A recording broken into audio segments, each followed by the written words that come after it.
శ్రీమాత్రే నమః. నమస్తే అండి. ఈరోజు కూడా ఒక మంచి వీడియో అండి. ఈరోజు శనివారం, ఇంకా ఏకాదశి కూడా ఉందండి. అందుకే శివకేశవులు ఇద్దరికి కూడా నేను అభిషేకం చేసుకుంటున్నాను. ఈ శివకేశవుల్ని ఒకే రోజు పూజించడం మన అదృష్టంగా భావించుకోవాలి. ఇంకా ఇద్దరికి కూడా అభిషేకం చేసుకొని హారతి ఇచ్చుకొని నమస్కారం చేసుకొని తర్వాత తీసి క్లీన్ చేసుకొని కుంకుమ గంధంతో అలంకరించుకొని స్వామి వాళ్ళని ఇద్దరిని కూడా చక్కగా ఇలా ప్లేట్లో పెట్టుకోవాలి. ఇప్పుడు అందరికీ కూడా శివకేశవులు ఇద్దరికి కూడా పువ్వులతో అలంకారం చేసి అక్షంతలు కుంకుమ గంధం అన్నీ సమర్పించి తర్వాత నేను వెంకటేశ్వర స్వామికి అయితే తులసి దళాలతో పూజ చేసుకున్నానండి. ఇంకా శివయ్యకి అయితే పువ్వులతో ఇంకా శ్వేత అక్షంతలతో పూజ చేసుకున్నాను. ఈరోజు శివకేశవులు ఇద్దరిని పూజించడం మహాభాగ్యంగా భావించి పూజ చేసుకున్నాను.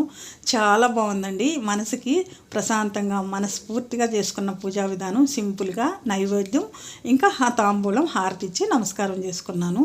ఇదేనండి ఈరోజు వీడియో. మీకు నచ్చితే లైక్ చేయండి, షేర్ చేయండి.